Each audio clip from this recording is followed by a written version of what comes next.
ఎందుకంటే యాజమాన్యాలు ఈ ప్రభుత్వం ఇది చెప్పినా సరే మీరు ఫీజు కడితే తప్ప మిమ్మల్ని క్లాసులో రాని, మిమ్మల్ని పరీక్షలో కూర్చోబెట్టాం, మీకు హాల్ టికెట్లు ఇవ్వం, మీరు చదువు పూర్తి చేసినా మీకు సర్టిఫికేట్ చేతికి రావాలి అంటే మాకు ఫీజు మీరు కడతారా ప్రభుత్వం కడుతుందా, మా చేతికి ఫీజు డబ్బులు వచ్చేంత వరకు మేము మీకు ఇవేవి కూడా మిమ్మల్ని పరీక్షలు రాయనివ్వం, రాసి పాస్ అయినటువంటి వాళ్ళకి సర్టిఫికేట్ ఇవ్వమని చెప్పి ఈరోజు అనేక రకాలైనటువంటి ఇబ్బందులు గుర్తిస్తాం.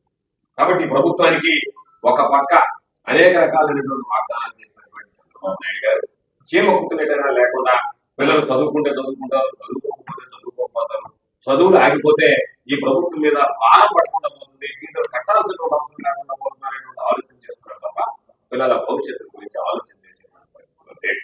కాబట్టి పిల్లలు ఇబ్బంది పడుతున్నారు. ఈరోజు ఆ కుటుంబానికి సంబంధించినటువంటి ఆ కుటుంబ సభ్యులు తల్లిదండ్రులు గోడు అని చెప్పి బాధపడుతున్నారు. చాలా మంది బిడ్డల పాపం ఆత్మహత్య చేసినటువంటి పరిస్థితి లేదు. వీడు కాలేజీ యాజమాన్యం మీరు కట్టాల్సిందని చెప్పి చెప్తే కట్టలేక పాపం ఆ పిల్లల్ని 10 మంది ముందు నిలదీసి అడిగేటప్పటికి తట్టుకోలేక ఆ పశువులతో ఆత్మహత్యకు పాల్పడేటువంటి పరిస్థితి. కొంతమంది కుటుంబాలు రెక్కాడగానే డొక్కాడినటువంటి కుటుంబాలు. అటువంటి వాటికి మహానేత వైఎస్ రాజశేఖర రెడ్డి గారు ఫీజు రియంబర్స్మెంట్ పథకాన్ని తీసుకొస్తే దానికి వసతి దీవెన జోడించి జగన్మోహన్ రెడ్డి గారు దాదాపుగా 5 సంవత్సరాల కాలం కూడా విద్యా దీవెన వసతి దీవెన క్రమం తప్పకుండా జరిగింది. కాబట్టి అటువంటి నేపథ్యంలో ఈ ప్రభుత్వం ఏదైతే అనేక రకాలైనటువంటి హామీలు మోసం చేసిందో, యువతకు సంబంధించి మేము నెలకు 3,000 ఇస్తాం నిరుద్యోగులు మోసం చేసినట్టు, ఆడబిడ్డ వీరి కింద మేము నెలకు 15,000 ఇస్తామని మహిళలు మోసం చేసినట్టు, విద్యార్థులు కూడా మోసం చేస్తుంది. ఇది దారుణమైనటువంటి పరిస్థితి. కాబట్టి వెంటనే వీటికి సంబంధించినటువంటి బకాయిలు విడుదల చేయాలనేటువంటి ఆలోచనతో ఫిబ్రవరి 5వ తేదీ వైఎస్ఆర్ కాంగ్రెస్ పార్టీ తీసుకోవాలని శ్రీకారం చుట్టింది. దానికి సంబంధించి పెద్ద ఎత్తున విద్యార్థులు, తల్లిదండ్రులు అందరూ సహాయ సహకారం అందించి దీనిని విజయవంతం చేయవలసిందిగా గౌడ్ సామాజిక వర్గానికి కూడా తీరనటువంటి అన్యాయం చేసేటువంటి పరిస్థితి. ఎన్నికల ముందు కానీ ఎన్నికల తర్వాత కానీ చంద్రబాబు నాయుడు గారు పదే పదే ఈ రాష్ట్రంలో 50% రాయితీతో 10% షాపులు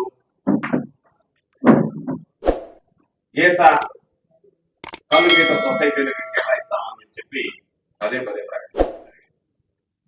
ఆ తర్వాత అనేక మార్పులు చేర్పులతో ఒక గజెట్ రిలీజ్ చేశారు.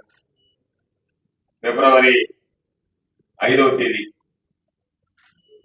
లోపల మీరందరూ వీటికి సంబంధించినటువంటి మేము కేటాయించినటువంటి ప్రాంతాల్లో మీరు షాపులు ఏర్పాటు చేసుకోవచ్చని చెప్పారు. జిల్లాకి సంబంధించి 180 షాపులు ఉన్నాయి. వాటిలో 10% మేము 18 షాపులు ఈ ఈత సొసైటీలు అన్నారు.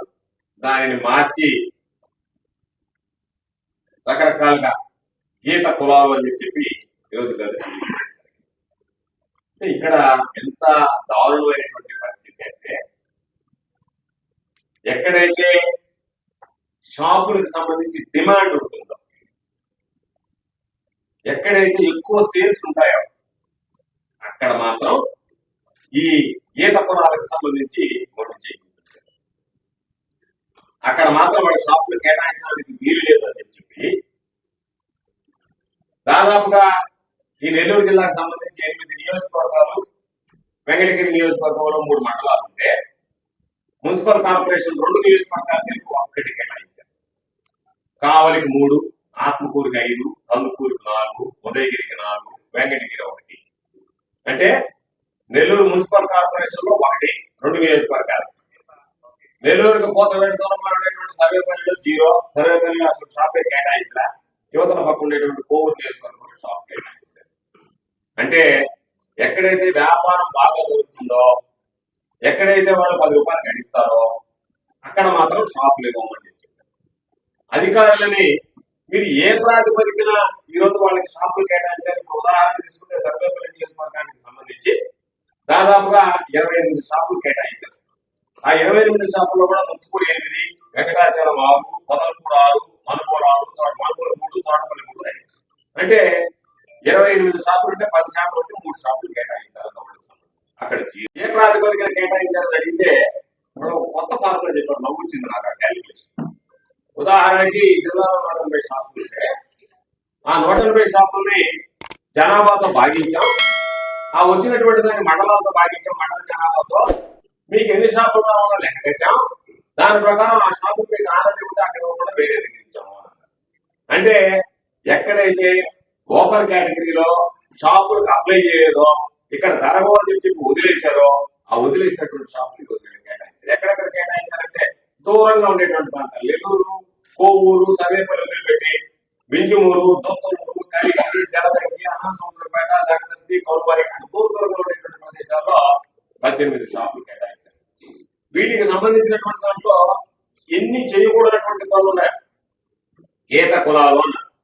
గీత కులాలు అంటే దానికి సంబంధించి కొంత నిర్వచనం తీసుకొచ్చారు. కొంతమంది గౌడ అని పిలుస్తారు, కొంతమంది గౌడ అని పిలుస్తారు, కొంతమంది కమళ్ళ అని పిలుస్తారు, కొంతమంది గౌళ్ళ అని పిలుస్తారు. దాన్ని మళ్ళా విభజించి వీటికి సంబంధించినటువంటి దాంట్లో ఈ షాపు కమళ్ళ అని సర్టిఫికేట్ ఉంటే క్యాస్ట్ సర్టిఫికేట్ కమళ్ళ అని వెళ్ళాలి. గౌడ అని ఉంటే గౌడేవుడు ఆ సర్టిఫికేట్ లో గౌడ అని ఉంటే ఆ గౌడు కేటాయించిన షాపు వేయాలి. గౌడ అని ఉంటే ఆ గౌడకి కేటాయించిన షాపు ఉన్నాయి. గమళ్ళ అంటే గమళ్ళ వేరు, గౌళ్ళ వేరు, దానికి సంబంధించిన షాపులు వేయాలి. అంటే దాంట్లో కూడా మనం విభజించి వాళ్ళు ఇప్పుడు ఈ ఉదాహరణ తీసుకుంటే ఇక్కడ ఉండే వాళ్ళందరి పేరులో గమళ్ళ సర్టిఫికేట్. ఈ రోజు ఇక్కడ కూర్చున్నటువంటి నాతో పాటు ఉన్నటువంటి అన్ని మండలాలకు సంబంధించిన సర్వేపల్లి నియోజకవర్గానికి సంబంధించి మొదలకూరు, మానకూరు, వెంకటాచలం, ముత్తుకూరు, తోటపల్లి గూడూరు 5 మండలాలకు సంబంధించినటువంటి గౌడ సంఘాల నాయకులు, గీత కార్మికులకు సంబంధించినటువంటి సొసైటీలో వ్యవహరించినటువంటి వ్యక్తులు, సొసైటీ అధ్యక్షులుగా పనిచేసినటువంటి వాళ్ళు ఉన్నారు. వీళ్ళందరినీ ఎవరిని అడిగినా సరే అందరి క్యాస్ట్ కావాలన్నారు. పక్కన ఉండేటువంటి పిల్లవాడు ఎందరిసేన గౌడు, వేరేమో రావులు ఎందరిసేన గౌడు ఉంది అన్నింటిలో క్యాస్ట్ సర్టిఫికేట్ లో గమళ్ళ కానీ ఆయన వేయాలంటే క్యాస్ట్ సర్టిఫికేట్ ఆధారంగా గమళ్ళ కేటాయించినటువంటిది. గమళ్ళకి ఎన్ని కేటాయించారు? 4 షాపులు కేటాయించారు. గమళ్ళకి 4, గౌడు 6, గౌడ 7, గౌండ్ల 1. ఇదేదో నాకు అసలు ఇప్పుడు అర్థం కాలే. గౌడుకి సంబంధించినటువంటి దాంట్లో వాళ్ళ క్యాస్ట్ సర్టిఫికేట్ గౌడ ఉంటే వాడే వేయాలి, గౌడ అంటే వాడే వేయాలి, గౌండ్ల అంటే వాడే వేయాలి, గమళ్ళ అంటే వాడే. 4 షాపులు గమళ్ళ పేరుతో ఉండేటువంటి సర్టిఫికేట్ వాళ్ళని వేస్తారులే. గీత కులాల్లో కూడా కేటాయించినటువంటి దారుణంగా కేటాయించి మోసం చేసినటువంటి ఎక్కడో దూరంగా ఉండేటువంటి మీరు విసిరి ప్రదేశం వద్దనుకున్నటువంటి 18 షాపులు ఇస్తే ఆ 18 షాపులు కేటాయింపులో కూడా వాళ్ళకి సంబంధించినటువంటి ఎవరి వాళ్ళ గమళ్ళ స్ట్రోక్ గౌడు స్ట్రోక్ గౌడ స్ట్రోక్ గౌడ అట్లా కాకుండా ఈ షాప్ మీరు గమళ్ళ సర్టిఫికేట్ మళ్ళీ సర్టిఫికేట్ ఉండాలి, నేటివిటీ సర్టిఫికేట్ ఉండాలా, క్యాస్ట్ సర్టిఫికేట్ ఉండాలి. ఆ క్యాస్ట్ సర్టిఫికేట్ అందరికి గమళ్ళ ఉంది. గమళ్ళ అంటే మిగతా షాపులు కూడా 4 షాపులు. గౌడ అంటే ఆయన మిగతా షాపులు గారికి ఆయన 6 షాపులు అయ్యారు. గౌడ అంటే ఆయన 7 షాపులు, గౌండ్ల అంటే ఆయన 1 షాపు. అట్లా దీనిలో మళ్ళా బైఫర్కేట్ చేసి కేటాయించారు. ఈరోజు జరిగినటువంటిది ఏంటంటే దాదాపుగా నాకు తెలిసి సర్వేపల్లి నియోజకవర్గాన్ని ఉదాహరణగా తీసుకుంటే తోటపల్లి గూడూరు మండలంలో ప్రతి గ్రామంలో దాదాపుగా గౌండపాలెం ఉన్నాయి. వేరే గౌండపాలెం నుంచి పిలుస్తారు. ప్రతి గ్రామంలో ఉండే దాదాపుగా గౌండపాలెం నుంచి చెప్పిన గౌండ్లు ఎక్కువగా ఉండేటువంటి ప్రాంతాలు. అటువంటి ప్రాంతాల్లో మాత్రం పనికిరాలే, వాళ్ళకి షాపులు కేటాయించలే. అధికారులని ఏమైనా నాకు సంబంధించినటువంటి నియోజకవర్గంలో ఎంతమంది ఉన్నాయి, గౌండపాలెం ఎంతమంది ఉన్నారంటే సార్ జిల్లా నియోజకవర్గం చేశాం కాబట్టి దుద్దుకోవడం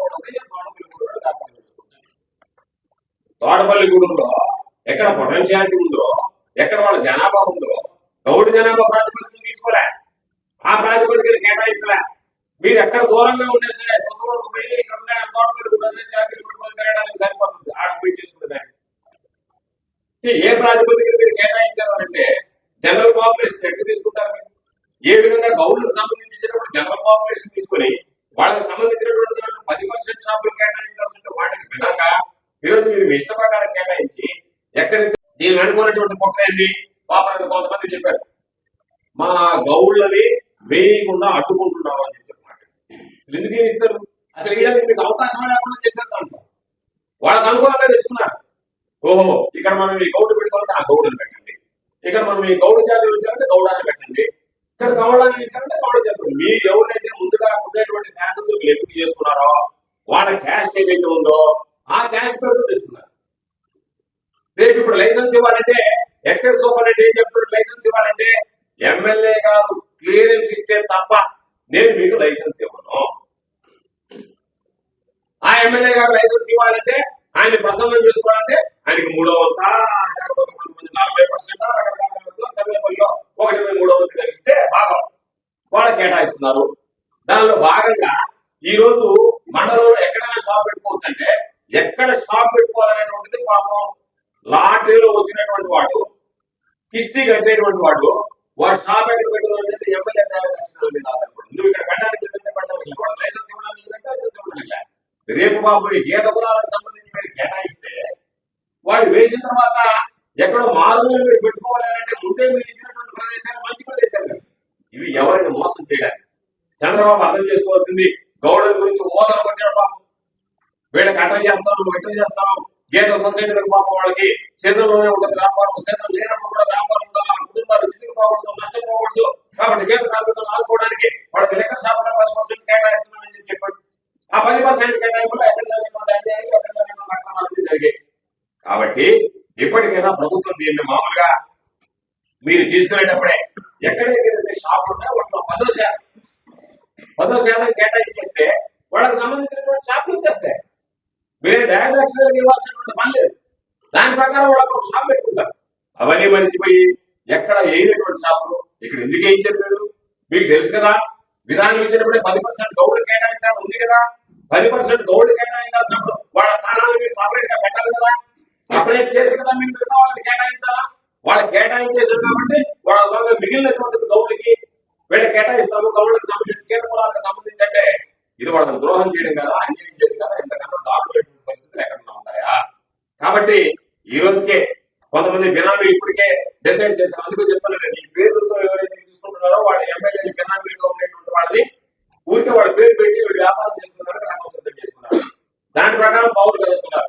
కాబట్టి ప్రభుత్వంలో అన్ని రకాల అన్ని వర్గాలను మోసం చేసినట్టే గౌడు కులానికి సంబంధించి మోసం చేయడం దుర్మార్గం. పాపం గీత కార్మికులు నిద్రలేస్తే ఆ వృత్తిలో ఉండేటువంటి వాడు లేదా ఏది ఆశించినటువంటి వాడు వాళ్ళని కూడా ఈరోజు పాపం వాళ్ళ నోళ్లు వాళ్ళ కడుపు కొట్టేటువంటి విధంగా చంద్రబాబు నిర్ణయాలు ఆశ పెట్టి మీకు ఇదిగో నేను ఏదో అద్భుతాలు చేస్తాను.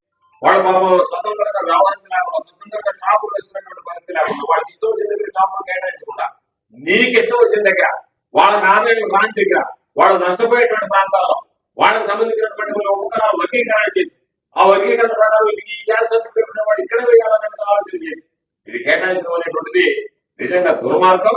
కాబట్టి ఇప్పటికైనా సరే ఎమ్మెల్యేల జోక్యం తీసేసి ఏదైతే ఉన్నాయో అన్నిటికి సంబంధించినటువంటి దాంట్లో కోరుకున్నటువంటి విధంగా ఎక్కడైతే షాపులు ఉంటాయో ఆ షాపులో 10% షాపులు ఇప్పటికైనా సరే కేటాయించేటువంటి విధంగా చర్యలు తీసుకోవాలనేటువంటి ఒక డిమాండ్.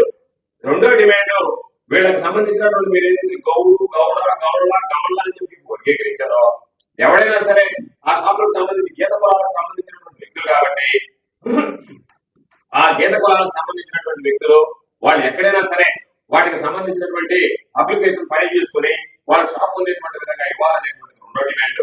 కాబట్టి ఈ రెండు కూడా వీటిలలో ఎమ్మెల్యేలు జోక్యం లేకుండా, ఎందుకంటే పాపం కొంతమంది చెప్తున్నారు ఎమ్మెల్యేలు జోక్యం లేకుండా ఉంటే బాగుండు అని చెప్పి తెలుగుదేశం పార్టీకి సంబంధించినటువంటి నాయకులే ఒక ప్రెస్ మీట్ పెట్టి ఎమ్మెల్యేల జోక్యం లేకుండా ఉంటే బాగుందని చెప్పి వదిలేశారు తప్ప మిగతా ఏది స్పృశించడంలే. కారణం ఏంటంటే మీ పార్టీ చేసింది కాబట్టి లోపల కుమిలిపోతా బయటకు చెప్పుకోలేక విమర్శించలేక విమర్శించడానికి పాపం నోరు రాక విమర్శించకుండా ఉండడానికి మనసు ఒప్పుకోక రకరకాలైనటువంటి ఇబ్బందులు తెలుగుదేశం పార్టీకి సంబంధించినటువంటి గీత కులాల వ్యక్తులు ఇబ్బందులు పడుతున్నారు. కాబట్టి దీనిలో ప్రధానంగా గీత కులాలను మోసం చేయడమే చంద్రబాబు నాయుడు తీసుకొచ్చినటువంటి జీవో గాని గజెట్ గాని.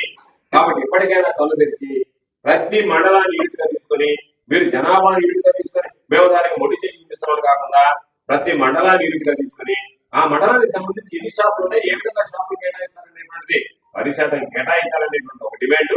వాళ్ళు కోరుకున్న దగ్గర ఎమ్మెల్యేల జోక్యం ఏమీ లేకుండా లైసెన్స్ నేరుగా వాళ్ళకి ఇవ్వాలనేటువంటిది అమాయకమైనటువంటి గౌడ్లను తీసుకువెళ్ళి వాళ్ళ ద్వారా గీత కులాల పేర్లు పెట్టి వాళ్ళని ముందు పెట్టి వాళ్ళ పేరుతో మిగతా వాళ్ళు వ్యాపారం చేయాలనేటువంటి దుర్మార్గమైనటువంటి కుట్ర ఈరోజు ఇప్పటికే చెప్తున్నారు. మీరు కనుక వేస్తే మేము ఉండేటువంటి దగ్గర వేసుకోండి, మా దగ్గర ఇవ్వడానికి లేదు అని చెప్పి దాని అర్థమైంది.